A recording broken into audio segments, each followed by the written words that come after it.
हरे कृष्ण ओम ज्ञानतिमिरान्धस्य ज्ञानाञ्जनशलाकया चक्षुरुन्मीलितं येन तस्मै श्रीगुरवे नमः। हरे Krishna. We'll continue the Prabhupada's purpose. So we'll see what Prabhupada has to say about on this verse.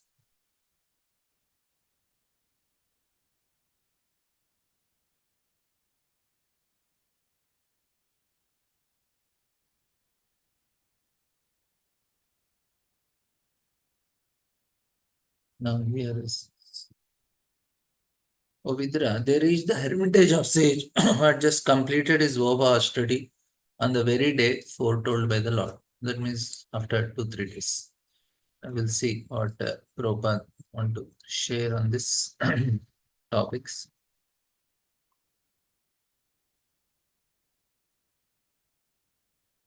The holy lake Bindu Sarovar, flooded by the waters of river Saraswati, were restored by hosts of eminent sages. Its holy water was not only auspicious but as sweet as nectar. It is called Bindu Sarovar because the drops of tears had fallen from the eyes of Lord, who was overwhelmed by the extreme compassion for the sage who sought his protection. Oh, Kardamuni's love and devotion melted the heart of Lord, and tears came from Lord's eyes, and that added to Bindu Sarovar. And Prabhupada writes, Kardamuni underwent austerities to gain the causeless mercy of Lord.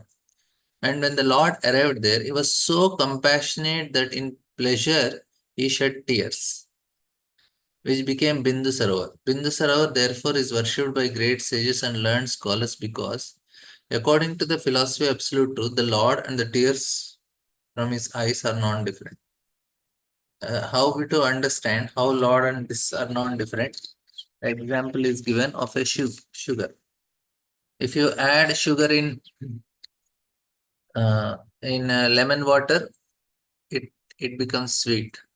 If you add in any item, it becomes a sweet item. Even in Karela sabji also, you add some jaggery, it also becomes sweet. So it dominates. Similarly, anything, any article or any name of the Lord or tears of the Lord or prasad of the Lord, if it is connected to the Lord, immediately it becomes transcendental. This is how we understand. So everything becomes transcendental as soon as it comes in touch with the Lord. It is not any more material. Bhagavatam, it's transcendental. It's not any other book. There are so many books in the market with printing, black and white paper, but Bhagavatam is different because it is connected. So as soon as something touches the sugar, it all becomes sweet. Similarly, it's here also same thing. So the Lord and Lord's tears are not different because they are on absolute platform. This is the analogy we can remember. Both are transcendental entities and are worshipped by great sages scholars. The water of Bindusarovar is described here as Shivamrita Jala. Shiva means curing. Anyone who drinks the water of Bindusarovar is cured from all material distress. Similarly, anyone who takes bath in Ganges also is relieved of all material diseases. These claims are accepted by great scholars and authorities and are still being acted upon even in this fallen age of Kali. And this is the shore of the lake was surrounded by the clusters of pious trees and creepers, rich in fruits and flowers of all seasons that afforded shelter to pious animals and birds, which uttered various cries. It was adorned by the beauty of groves of forest trees. Prabhupada writes, it is stated here that Bindu Sarovar is surrounded by pious trees and birds. As there are different classes of men in human society, some pious and virtuous, some impious and sinful. So also among trees and birds there are pious and impious. Trees which do not bear nice fruits or flowers are considered impious. Now in cities and all, the government plants many trees, but are all impious trees only, no fruits. Previously on the roadsides they used to plant trees, but they used to plant fruit trees, mango trees, jackfruit trees, guava trees, they were planted on the roads, on the pathways. If any traveler is walking, is hungry, he can eat. And now they plant some gulmohar trees. Of course, it has flowers. They are nice. But otherwise, there are some trees which does not have flowers. They just plant. They look like. And but they are considered impious. And the birds which are very nasty, such as crows, are considered impious. In the land surrounding Bindu Sarovar, there were not a single impious bird or tree. Every tree bore fruits and flowers. Every bird sang the glories of Lord. So they were also singing the glories of Lord, and Prabhupada says, Hare Krishna, Krishna Krishna, Hare Hare, Hare Ram, Ram Ram, Hare Hare. This is the area surrounded with the notes of overjoyed birds, intoxicated bees wandering there, intoxicated peacock proudly dancing, and merry cuckoos called one another. Prabhupada writes, the beauty of the pleasant sounds heard in the area surrounding the lake Bindu Sarovar is described here. After drinking honey, the black bees became maddened and they hummed in intoxication.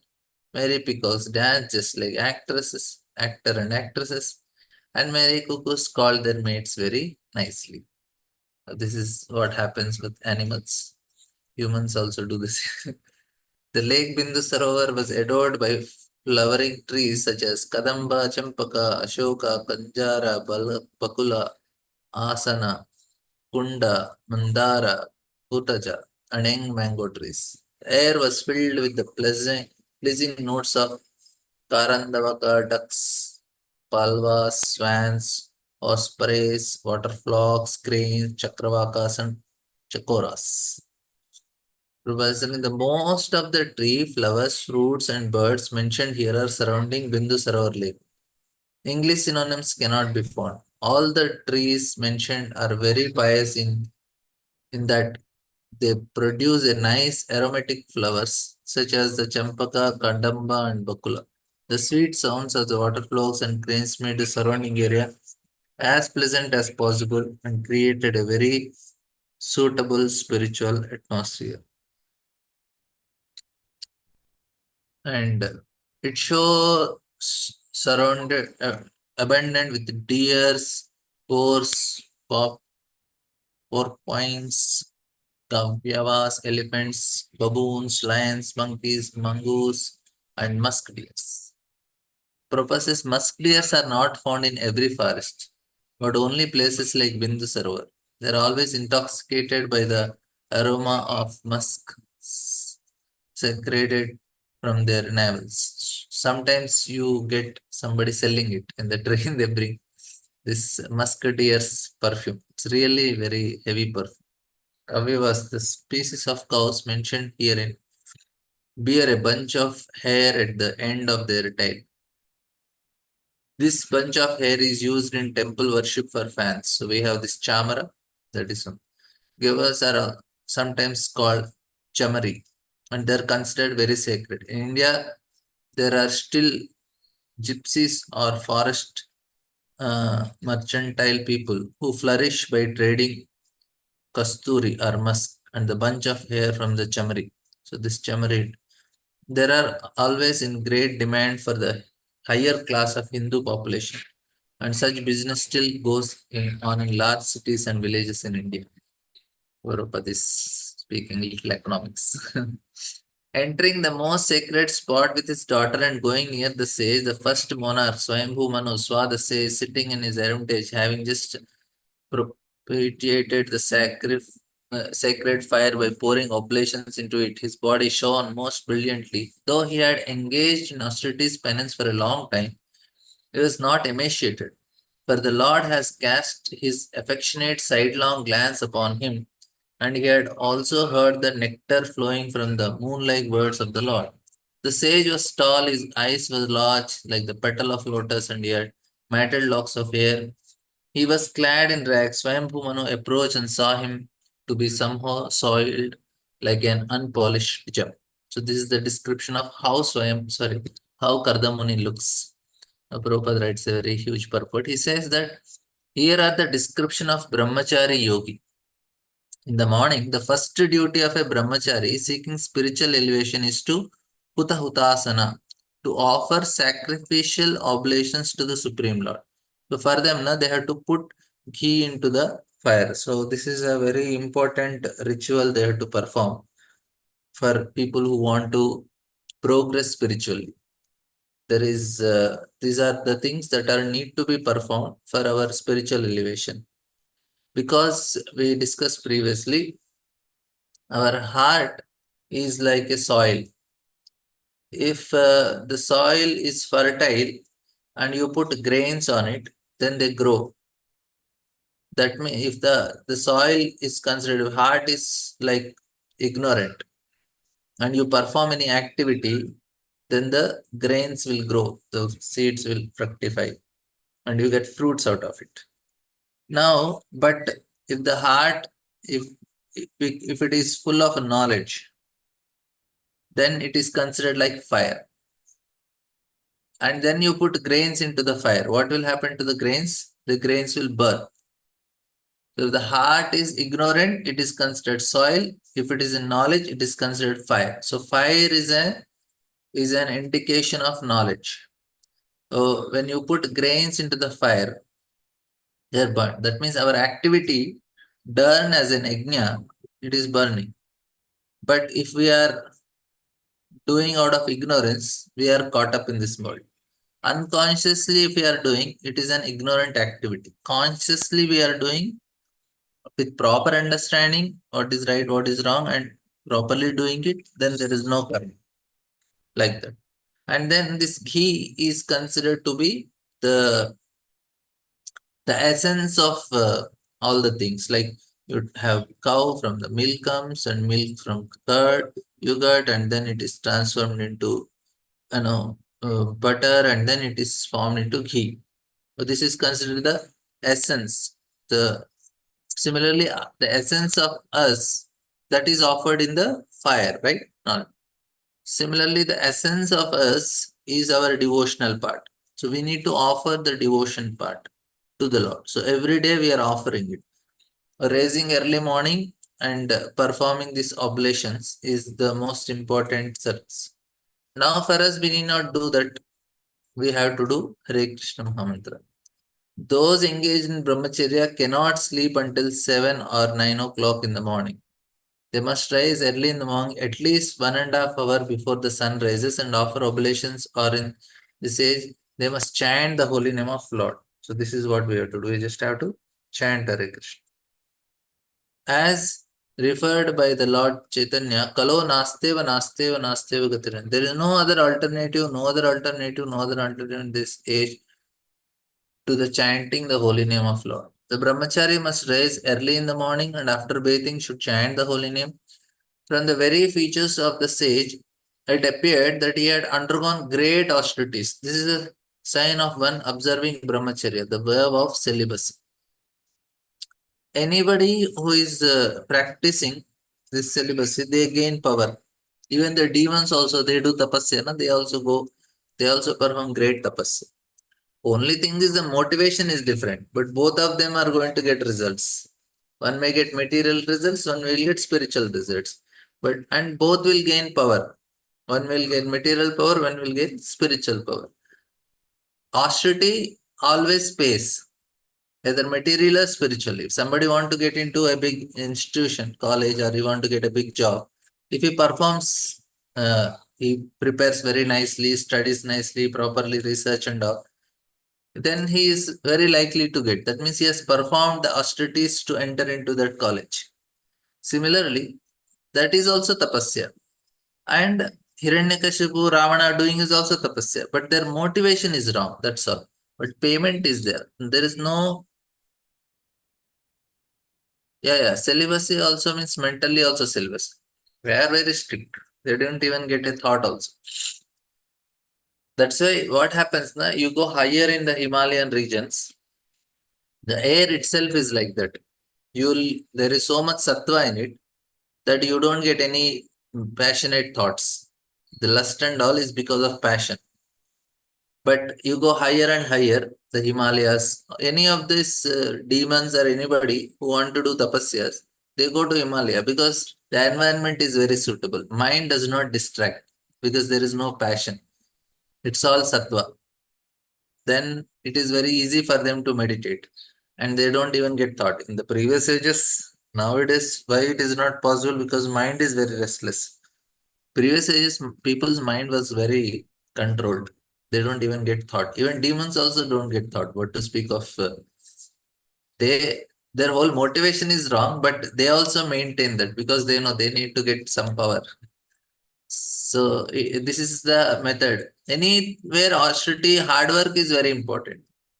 Even a Brahmana, he need to perform austerities. Kshatriya need to, everybody need to perform. Even like if you have heard Mahabharata, you see that even Karna was giving charity. Why he gives charity? He knows if I give charity, I'll gain strength. Jarasandha was giving charity. He knows if I give charity, I get strength. So even demons also knows we give charity to gain some pious credit so that I can fight. Even all the Duryodhana, before they enter into the war, they give charity to Brahmanas and then they go for war. They know I need to give charity. They give cows in charity. They some other demons they kill only after gaining power. But before that, they have performed some great amount of austerities like that. This is brahmacharya and all these things pays for anyone. They are paid. Now what they do, the demons, they perform this austerity, gain power, and then they enjoy in a higher level. Now, say somebody who is just studied till 10th class, he will get some job and he can enjoy that level. Somebody studied till graduation, he will get some job, he will enjoy. Somebody is much more intelligent, he is going to MIT or Princeton or some other big college, and then he performs, then he will enjoy in a different higher level.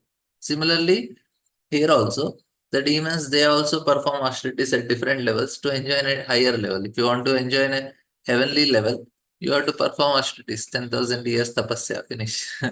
Then they can enjoy and conquer the heavenly kingdom and enjoy there like the Rakshas demons. Here also, this is very important. Any tapasya that is performed, but their motivation is wrong. Here for devotees, we also are doing tapasya, and if we are misusing, then it is a very unfortunate situation. We need to use it only to gain spiritual power. And Prabhupada writes here that for the very feature of the sage, it appears that he has undergone great austerities. That is a sign of one observing brahmacharya, the verb of celibacy. If one lives otherwise, it will be manifested in the lust visible in his face and body. The word Vidyotmanam indicates that the brahmacharya feature shown in his body. That is the certificate that one has undergone great austerities in yoga. The drunkard or smokers or sex mongers can never be eligible to practice yoga. This is a very important point. Nowadays, people they they think that okay, we are performing some yoga, and people they have so many types of yogas they do. But Prabhupada is telling no, that is not at all the way, and that is not uh, very clearly Prabhupada. The drunkard, the smoker, 6 months can never be eligible to practice yoga. People nowadays they are doing yogas in the cities, but that is not yoga. Generally, yogis look very skinny because there is not being comfortably situated. But Kardamani was not emaciated, for he had seen the Supreme Personality of Godhead face to face here, and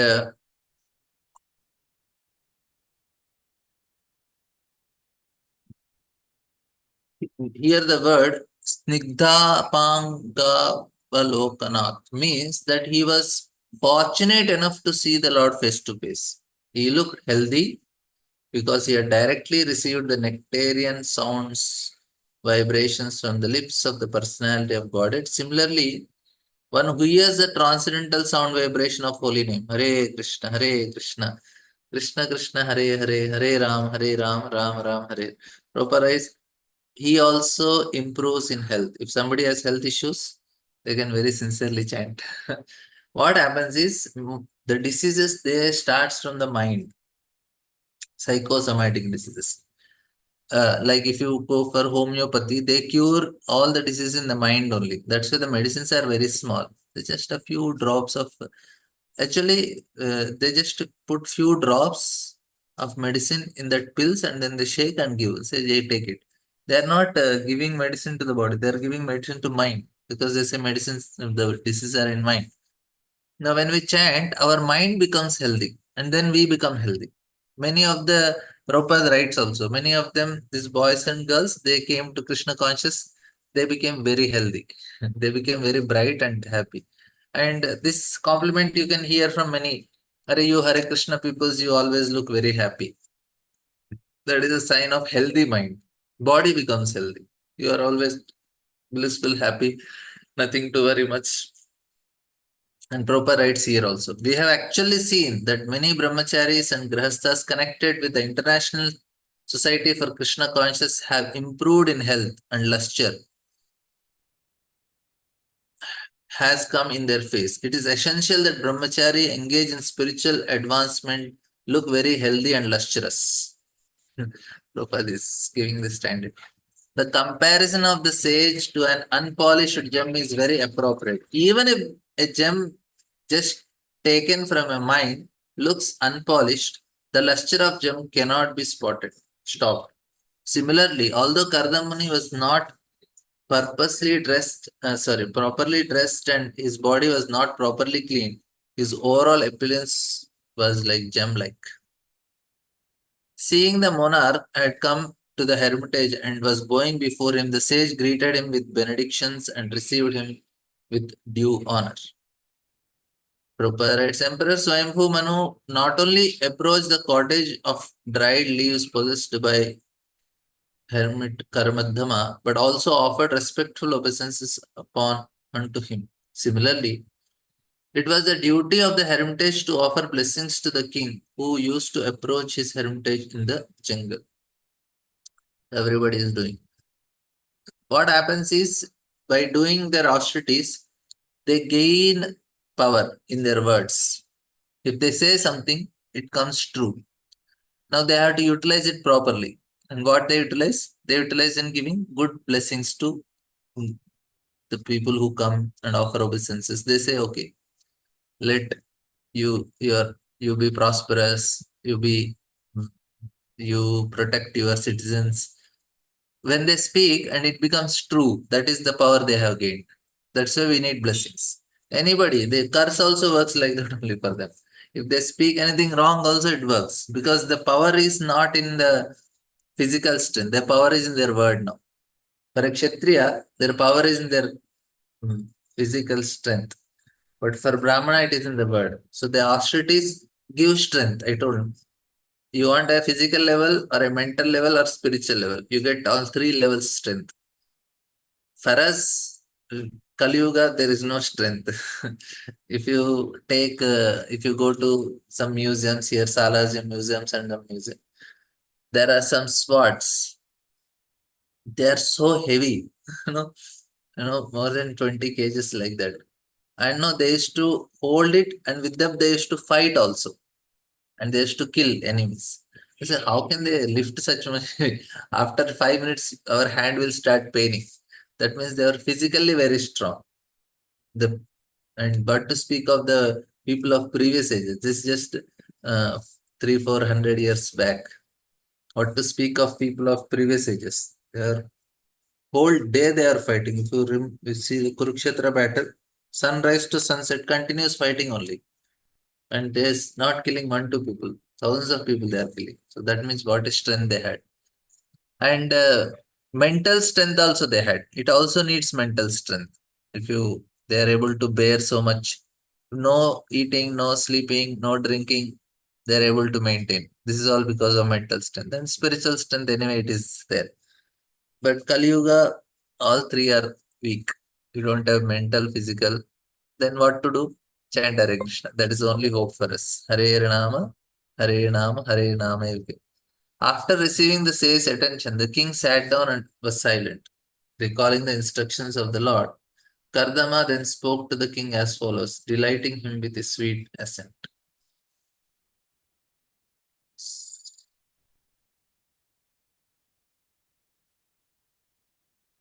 The tour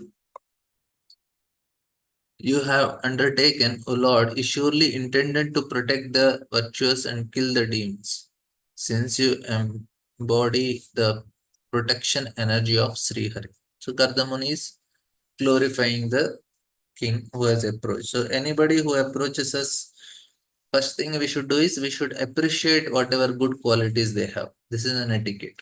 Say somebody came to your house to meet you, or first we should say, oh, so nice, Roji, you have come.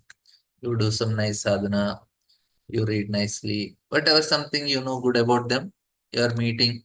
If you go to Dham and you meet some devotees, always we should learn to appreciate. You should see something good.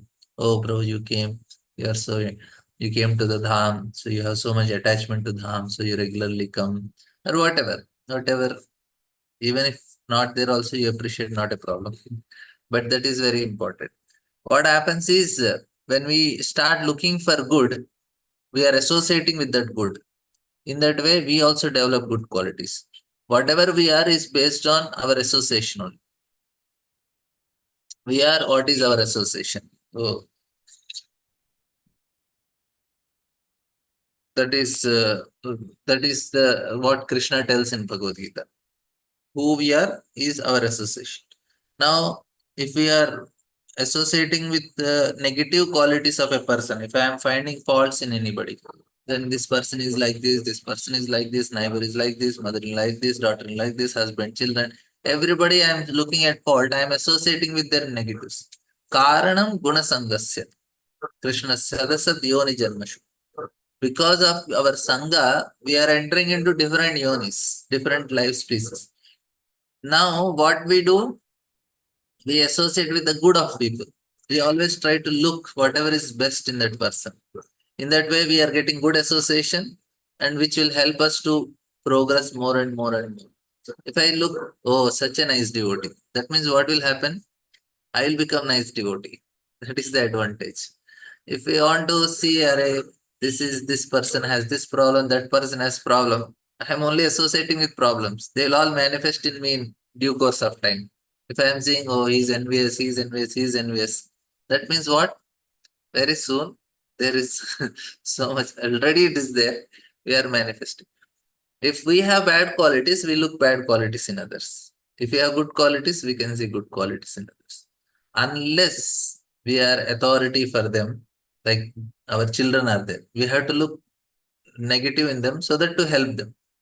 There we are not envious. When I have somebody, my son is there, my daughter is there, then I will not be envious. Then I can look bad qualities in them so that I can help them to come out. But and then there are subordinate, like my counsel is there. I need to find fault. Not find fault means I have to give some correction so that he will improve. There no envy because he is coming and asking for help. The counsel. In that cases, or I am a manager, some subordinates are there, they are doing service. I have to correct them. In that there is no envy, so that's not a problem. Otherwise, there is so much envy.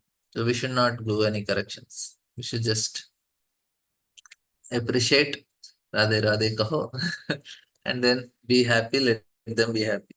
If we find it is very dangerous, detrimental, sometimes we become upset if they don't do some job which we have paid for it or something, like some vendors or some outside people in the shop, they don't do.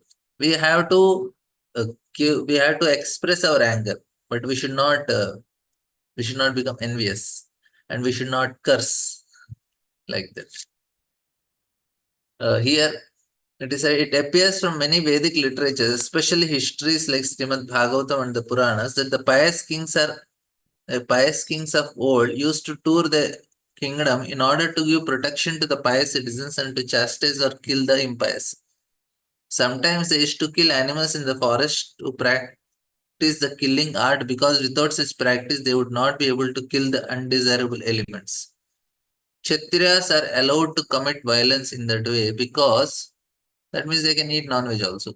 Allowed to violence in the way because violence for good purpose is a part of their duty. They can, because they have that passionate nature, they need some non-vegetarian also. But for other, it is not needed. And Kali Yuga, Kalo Shudra Sambhava. Kali Yuga, we don't need it. But some people who have the taste, where the taste, basically any food we are taking is taste only. The taste is in Tamoguna, then people will take non-veg. If it's taste in Satuguna, they will never even like to smell that. In like previously, this Hyderabad airport was small, and they used to cook because their airport na, they serve everything, and it is used to smell so nasty. I used to feel, my God, what is this? You go airport and you get all this dirty smell because there are some hotels there, and their pantries and other things. So the point is, we don't. If our taste is in Satoguna, we don't even like the smell. It's so disgusting. Like even some trains also, the pantries, it's so nasty smell. Because the taste has changed. So for us, we don't even because no, my neighbors they put onion garlic in the choke. So disgusting. Previously, I used to eat onion garlic, but before many when I was small. But now it's so disgusting. But because the taste has changed. So here for a Kshatriyas, they need such things. So I'm just, this is a sign point I'm mentioning, that it is whether to eat or not. Yeah, it's based on taste. This beverages, especially cool drinks and other things, so much sugar is there. It's not actually uh, very detrimental to health. You should not drink any of this. Even some as there are some thumbs up, Coca-Cola, Limca, that is anyway very dangerous. But apart from the other cool drinks also, any packet, if it is not directly fruit juice, they put only fruit flavor in it. That is not fruit juice. Very rarely there are some fruit juices. Otherwise, it's all very harmful to our body. It's all tamoguna only because they are packed. They don't have prana in it. It's very determined. So anyway, the point I want to tell is they do hunting. They kill animals. They can eat animals also. They have some taste for little tamoguna. They are kshatriyas. Here the two terms are clearly mentioned. Vidwan for the purpose of killing, and asatam, those who are undesirable. The protecting energy of the king. Just a second.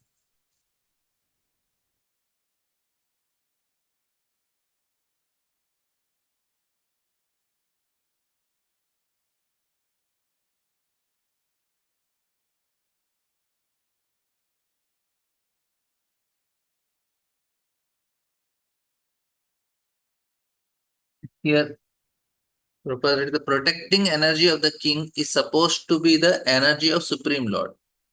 In Bhagavad Gita, the Lord says, Paritranaya sadhuna vinashaya chadushkitam. The Lord descends to give protection to the pious and kill the demons.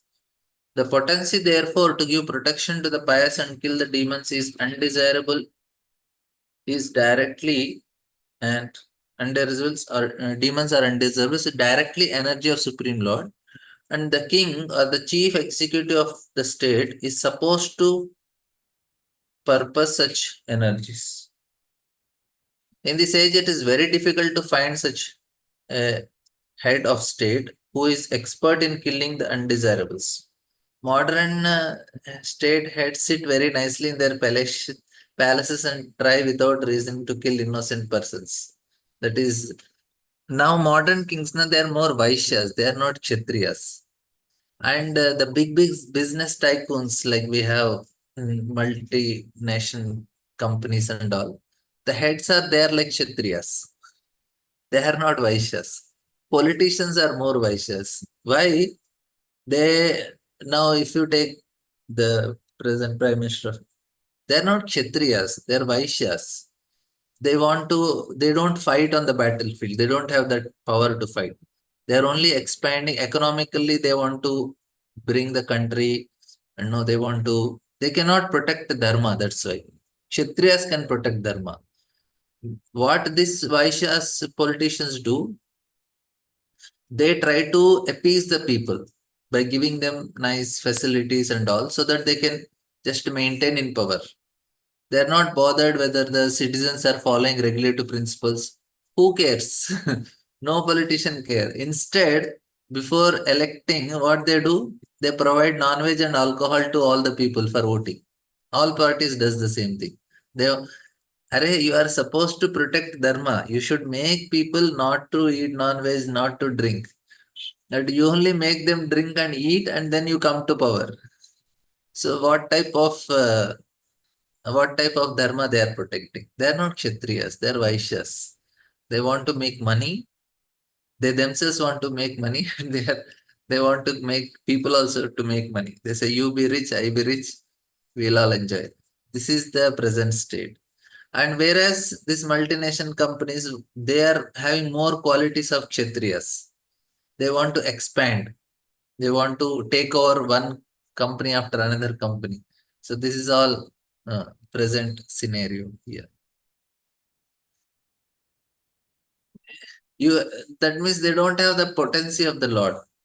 That's why Prabhupada says monarchy is actually good because the monarch he is not interested in pleasing the citizens. He is interested in protecting the dharma. Whatever is right, he will do because he is not afraid that my post will go. If the politician, if he is not giving what people want, next time they will not elect him. So what is his duty? He says, even I think famous Socrates or some Western philosophers, they said, democracy is always, it will never raise the dharma standard of people because people always want low. They don't want to go up. And because if you go for democracy, you want to please the citizens, then the politician has to promise lower and lower. He cannot say, okay, once I come to power, I'll make sure that all the citizens will follow four regulative principles. Will anyone vote him? Nobody will vote him. I don't even do it, also will think it is too strict. They may also consider again.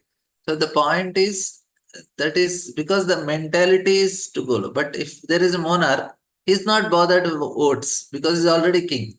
He knows what is good for citizens, he will do it. And that's people may not agree now, but that is the way to protect dharma. It is not with democracy. Prabhupada says democracy, it is democracy. Democracy can be there, but at what level? Only very highly educated people can only decide who should vote and who should not. If everybody is given, then what they will do? There is a comment. As Narada Muni said to Vyasdev, what you are giving to people, just license for sense gratification. Yeah, at least he just wrote. And if actually Vyasdev gave sense gratification in a very dharmic way. He told this is the way if you want to enjoy these all things you do. But here it is not like that. Presently, he is not even telling in a dharmic way. They're just living people at their own accord. They just follow some state rules. They're nothing to do with in a personal level. It's just an traffic rules, safety rules, this rules, that rules, and your cleanliness, electricity. That's all. Remaining thing you do whatever you want. And people, when the government try to stop some uh, undesirable websites, there is so much protest from the people. And the government has to revoke the orders. They said, okay, you watch whatever you want and go to hell. We don't want. We'll be in power, we'll make money. That's all. It is not possible to change anything here presently. People are not at all interested. In democracy, you cannot change people. It will only take people down, down, down. And you do no matter whatever. Like, recently we are hearing about different countries, they are having some protests and problems. Why this happens? Because their senses are not satisfied. And nobody can do anything. You make a big rebellion and then you change. And next person, what he should do? He should say whatever people like.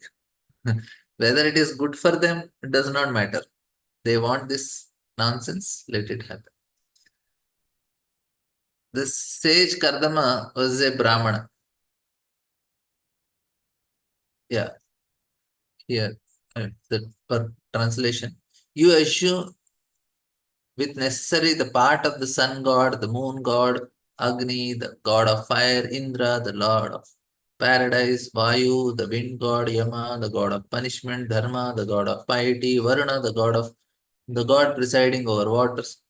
All obeisances to you who are none other than Lord Vishnu. So Prabhupada writes, since the sage Kardama was a Brahmana and Swayambhuma Nakshatra, the sage was not supposed to offer obeisances to the king because socially his position was greater than that of kings. But he offered his obeisances to Swayambhu Manu because, as Manu, king and emperor, he was a representative of Supreme Lord. So even Kardamuni also is offering obeisances. The Supreme Lord is always worshipable regardless of whether one is Brahmana, a Kshatriya, or a Shudra. As representative of Supreme Lord, the king deserved respectful obeisances from everyone. So he may not bow down, but he will respect by offering folding hands like that. But whereas king, they bow down. If you do not mount your virtuous jeweled chariot, whose mere presence threatens culprits, if you do not produce furious sounds by swinging of your bow, and if you did not roam about the world like a brilliant sun leading a huge army whose trampling feet cause the globe of earth to tremble, then all the moral laws governing the Varnas and ashramas created by the Lord Himself would be broken by the rogues and rascals. That is actually what is happening. So nobody is there to be. I can do whatever nonsense I want. I can break all four regulative principles in my home and I do whatever. Nobody is there to care. There is no rules for this. They say okay, after below 18 you don't drink. After that you can drink. That much only they will do. It is a duty of responsible to king to protect the social and spiritual orders of human society. That's why Prabhupada writes big purpose here. He wanted to tell what is the standard. The spiritual order are divided into four ashramas, and social order is according to the work and qualification. The social orders, according to different degree of work and qualification, described in Bhagavad Gita. Prabhupada said, unfortunately, for want of for proper protection by respectful kings, the system of social and spiritual orders has now become a hereditary caste system. But this is not the actual system. Human society means that society which is making progress towards spiritual realization. The most advanced human society was known as Arya. Aryan means who are making progress, who are going towards the higher understanding. So the question is, which society is advancing? Advancement does not mean creating material necessities unnecessarily and thus wasting human energy in aggravation over so-called material comforts. Real advancement is advancement towards spiritual relation. The community which acted towards this end are known as Aryan civilization. The intelligent men, the Brahmanas, as exemplified by Kardamuni, were engaged in advancing the spiritual cause, and Kshatriyas like Emperor Swayambhu Manu used to rule the country and ensure that all facilities for spiritual relation are nicely provided. It is the duty of king to travel all over the country and see that everything is in order. Indian civilization, on the basis of the four Varnas and Ashramas, deteriorated because of her dependency on foreigners or those who did not follow the civilization of Varnashrama. Thus, Varnashram system has now been degraded into caste system. This is the problem that happened. The institution of four Varnas and Ashramas is confirmed herein to be Bhagavat Rachita, which means designed by the Supreme Lord. Krishna's Chatur Varna Maya system, Krishna is telling. And the division of Varna Ashram will continue to exist either in their original form or in degraded form. But because they are created by the Lord, they cannot be exhausted. So now also there is Varnashrama, but in a degraded form. They are like sun, as created by God, and therefore will remain either covered by clouds or in a clear sky. Sun is always there. Now we are having all clouds above because it's raining. The sun is continuing to exist. But in every society, there is an intelligent class of men, a martial class, mercantile class, and labor. When they are regulated for cooperation among communities according to the Vedic principles, then there is peace and spiritual advancement. But when there is hatred and malpractice and mutual mistrust in caste system, the whole system becomes degraded, and as stated herein, it creates a deplorable state. At the present moment, the entire world is in a deplorable condition because of giving rights to so many interests. This is due to the degradation of forecast. So this is what is Prabhupada is very same thing he is explaining here. And Kardamani says, if you give up all through the world situation, give up all the thought of the world situation, unrighteousness would flourish. For men who anchor only after money would be unopposed. Such miscreants would attack and the world would perish. So, this two words. Because the scientific division of four varnashram ashramas is not being extinguished, the entire world is being governed by unwanted men who had no training in religion, politics, or social order, and it is in a very deplorable condition. In the institution of four varnashram ashramas, there are regular training principles for different class of men. Prabhupada, this is writing 50 years back. And now Prabhupada don't know what the situation is, but it is becoming more degraded. Even that time only Prabhupada predicted, and not only predicted, he could see this. Now it became much more worse. Just as in modern age, there are necessity for engineer, medical practitioner, electricians, and they are properly trained in different scientific institutions. Similarly, in former times, the higher social orders, namely Brahmana, Kshatriya, Vaishyas, are properly trained. The training is needed, Professor. Thus, society is now in chaos. There is no pauper, peace, nor prosperity. It is clearly stated here that unless there is vigilance of strong king, impious, unqualified men will claim a certain status in society, and that will make the social order perish. And then he asked this question, in spite of all this, I ask you, O valiant king, the purpose for which you have come here, whatever it may be, we shall carry it out without reservation. The Prabhupada writes, when a guest comes to a friend's house, it is understood that there is some special purpose. Kardamani could understand that such great king as Swayambhunu Manu, although traveling to inspect the condition of his kingdom, must have had some special purpose to come to his hermitage. Actually, Lord already told, I am come, he is going to come. Thus, he prepared himself to fulfill the king's desire. Formerly, it was customary that the sage used to go to the kings and kings used to visit the sages in their hermitage. Each was glad to fulfill the other's purpose. This reciprocal relationship is called Bhakti Kriya. There is a nice verse describing the relationship of mutual beneficial interest between the Brahmana and Kshatriya. Kshatriya Vijattava. Kshatriya means the royal order and Vijattava means the Brahmanical order.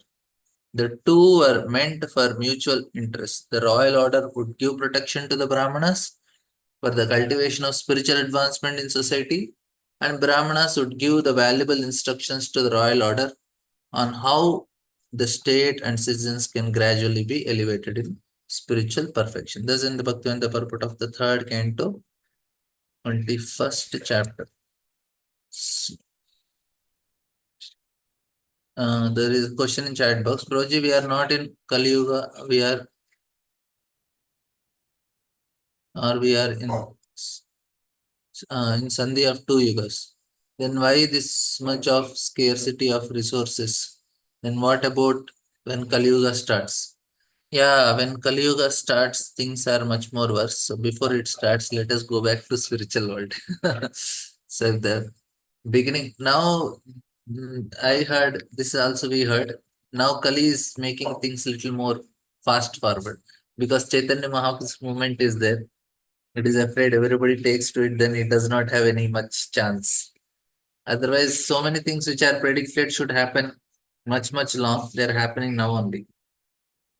So I heard, I don't know how much it will happen, but that in future again things will be little slow. Again, Kali, because it is 4,32,000 years. But because of fear of Lord Chaitanya's movement, Kali is making things little more faster. But anyway, whatever is now present situation is very bad. We have to, if you should take up to Krishna consciousness very seriously, we don't know what is going to happen when. At least whatever now we are in good situation, we should take full advantage of it and make sure that we don't get affected by what is happening around. Thank you all very much. We'll start uh, tomorrow next chapter. Hare Krishna. Kundra